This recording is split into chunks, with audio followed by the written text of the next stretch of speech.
सुप्रभात छात्रों, आज हम रचना लेखन में ढांचे के आधार पर कहानी लिखेंगे। ढांचा इस शब्द का अर्थ है महत्वपूर्ण शब्द, मुद्दे, और इंग्लिश में उसे कहते हैं पॉइंट्स। तो ढांचे के आधार पर कहानी में कुछ महत्वपूर्ण शब्द देते हैं। उन शब्दों को पढ़कर हमें कहानी तैयार करनी पड़ती है। यहाँ पर एक ढांचा दिया गया है, मैं पढ़ती हूँ, सुनो। एक धोबी, शेर की खाल पाना, अपने गधे को खाल ओढ़कर दूसरे के खेत में छोड़ाना, किसानों का उसे देखना, डर कर भागना, गधे का रेंकना, गधे का खूब पीटना, मृत्यु, शिक्षा। इस तरह से ढांचा दिया जाता है, महत्वपूर्ण शब्द दिए जाते हैं। इन्हें अगर हम 2-3 बार पढ़ेंगे तो कहानी तैयार हो सकती है। तो कहानी भूतकाल में लिखनी चाहिए, और कहानी में तुम डायलॉग लिख सकते हो, कहानी बड़ी हो सकती है। एक शब्द के लिए 2-3 वाक्य, एक शब्द के लिए 2-3 वाक्य बनाएंगे तो 10-15 पंक्तियों में कहानी तैयार हो जाती है। तो इसकी कहानी सुनो। पहले एक धोबी था, उसने एक गधे को पाला था। धोबी क्या काम करता है? धोबी कपड़े धोने का काम करता था।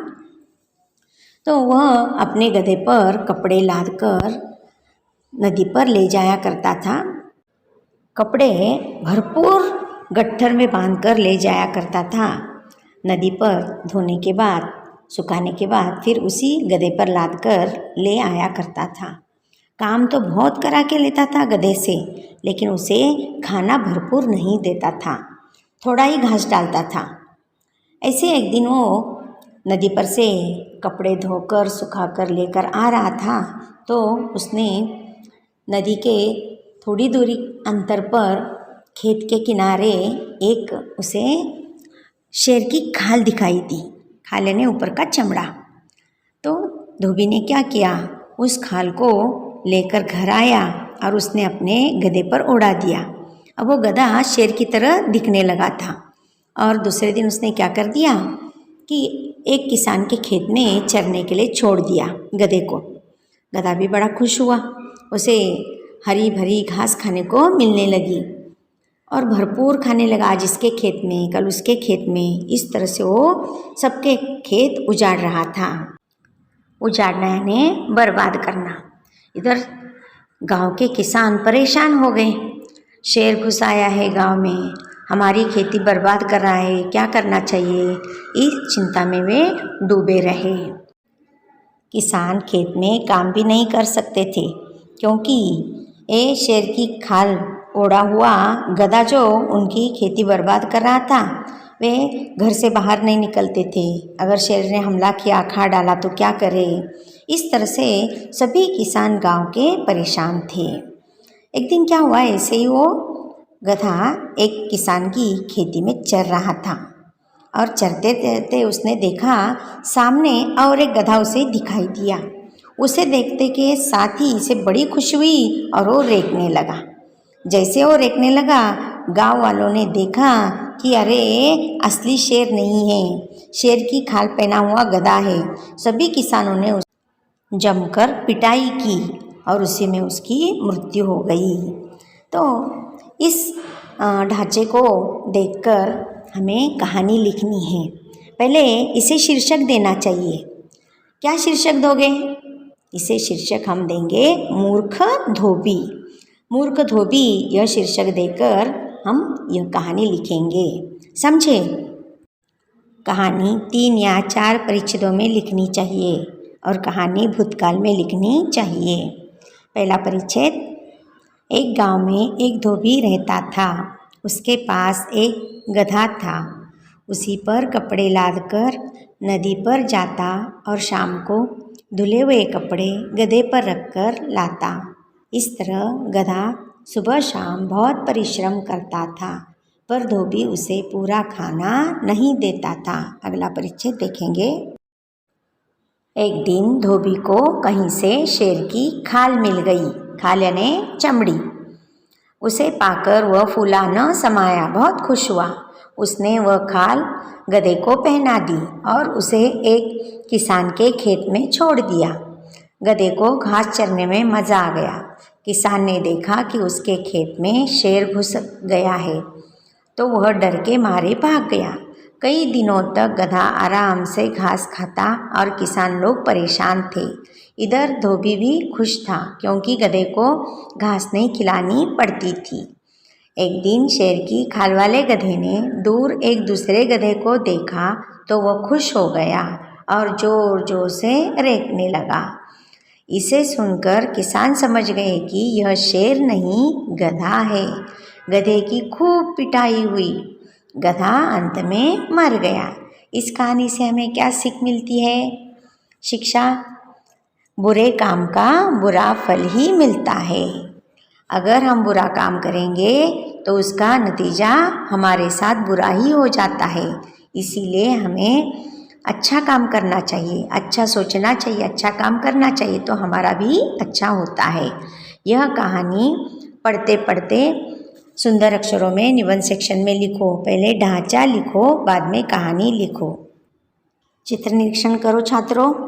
वहाँ एक लड़का लेटा है, एक बैठा है पेड़ पर और वहाँ एक भालू दिख रहा है। अब हम ढांचे के आधार पर कहानी 2 लिखेंगे।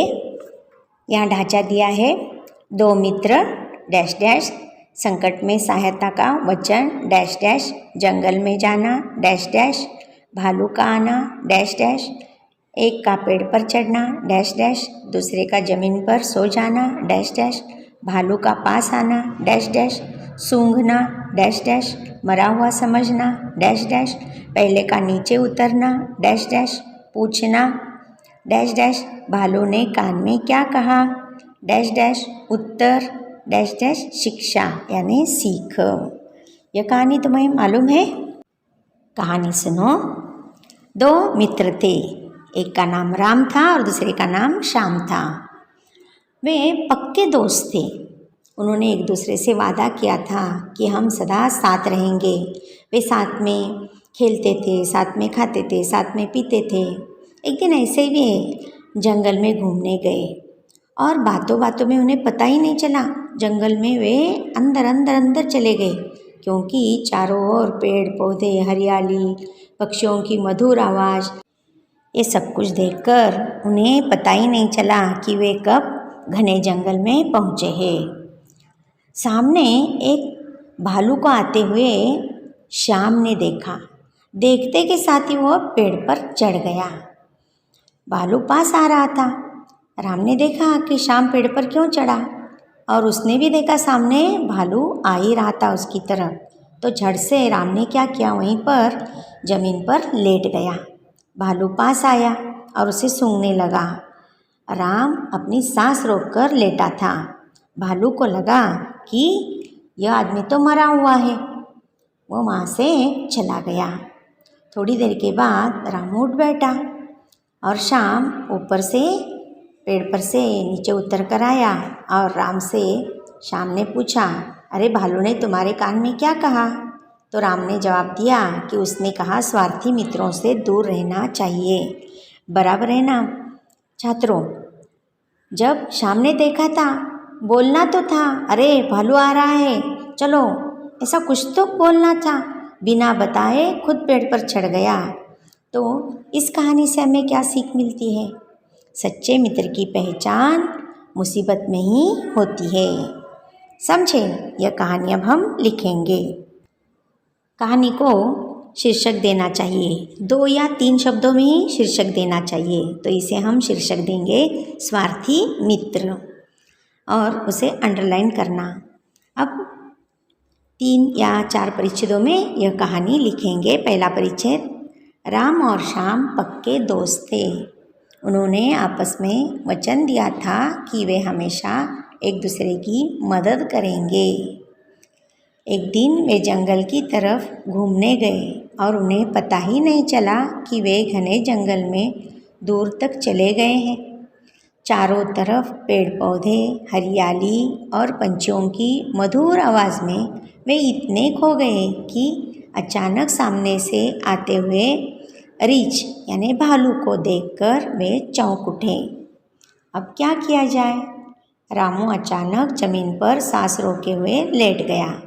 उधर श्याम पास के पेड़ पर अपनी जान बचाने के लिए चढ़ गया। अगला परिच्छेद।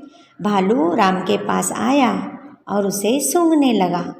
भालू को लगा कि यह तो मरा हुआ आदमी है। वह राम को छोड़कर जंगल की ओर दूर चला गया।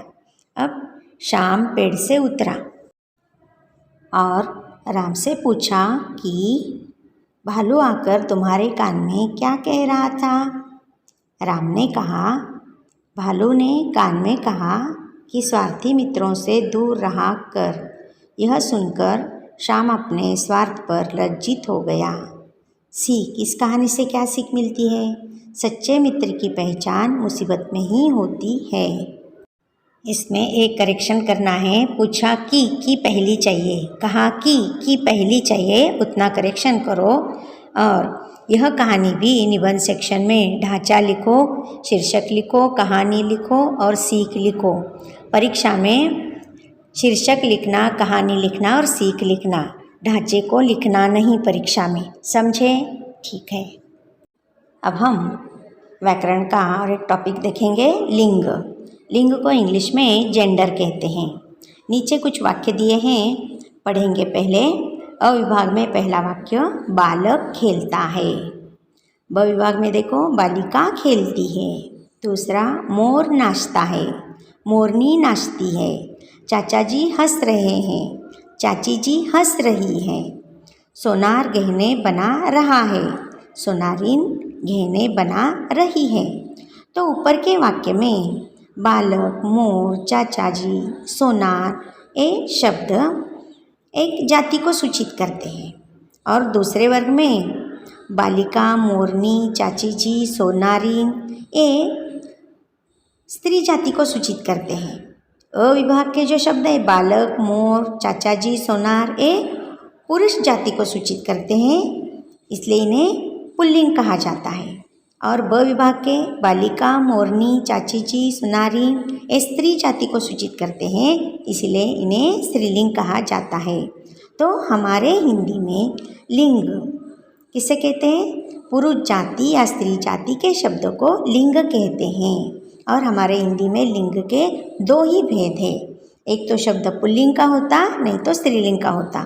तो लिंग के दो भेद हैं, पुल्लिंग और स्त्रीलिंग। लिंग की व्याख्या देखो, शब्द के जिस रूप से उसके पुरुष जाति या स्त्री जाति होने का ज्ञान होता है, बोध होता है, उसे लिंग कहते हैं। हिंदी में मुख्य दो लिंग होते हैं। पुल्लिंग, शब्द के जिस रूप से पुरुष जाति का बोध होता है उसे पुल्लिंग कहते हैं। पानी, बालक, फूल, दूध, मंदिर, हाथी, शिक्षक। अब पानी मीठा था कहते हम, पानी मीठी थी कहते हैं क्या? नहीं। बालक खेल रहा था इस तरह से कहते हैं। स्त्रीलिंग देखो, जिस शब्द से स्त्री जाति का बोध होता है उसे स्त्रीलिंग कहते हैं। पुस्तक, मेरी पुस्तक कहते हैं। औरत, बालिका, आवाज़, कमीज, लड़की आदि एटसेट्रा। औरत स्त्रीलिंग शब्द है। पुस्तक, मेरी पुस्तक कहते हैं। आवाज़, मेरी आवाज़ कहते हैं। तो शब्दों का वाक्य में प्रयोग करना तो किस लिंग का शब्द है पता चलता है। निर्जीव वस्तुओं के उनके गुण, वजन और आकार देखकर पुल्लिंग और स्त्रीलिंग में अलग अलग किया जाता है। जैसे कि देखो, पुल्लिंग में कौन से शब्द आते हैं? निर्जीव होते हैं, वही सजीव नहीं होते। पहाड़, ऊंचा पहाड़ कहते। गांव, मेरा गांव। शहर, मेरा शहर। बड़ा पत्थर, किला, बड़ा किला। मैदान, बड़ा। नाक, मेरी नाक है इसलिए राउंड किया है। नाक स्त्रीलिंग है, लिखोगे नहीं। बाद में ख देखो, स्त्रीलिंग में नदी, नदी बह रही थी। पुस्तक अच्छी थी, किताब अच्छी थी। घड़ी, टहनी, कमीज, डाली ये शब्द स्त्रीलिंग है। अब कुछ शब्द हमेशा ही स्त्रीलिंग के होते हैं, जैसे आँख, मेरी आँख। सरकार, दीवार, समाधि, पुलिस, कमीज, कहानी। आयु, मेरी आयु कहते हैं। तो शब्द के पहले मेरा, मेरी लगा के देखने का पता चलता है। राह, अग्नि, पेंसिल, राशि, वस्तु ये स्त्रीलिंग शब्द है। कुछ पुल्लिंग शब्द देखो, पुत्र, भाई, शिकार, नोट, फूल, दूध, कान, पानी, टिकट, कारखाना, कागज, व्यक्ति, लालच, बाल, देवता, मंदिर, अनाज, सेवा, जादू, ये पुल्लिंग शब्द है। तो लिंग पढ़ो और व्याकरण विभाग में लिखो।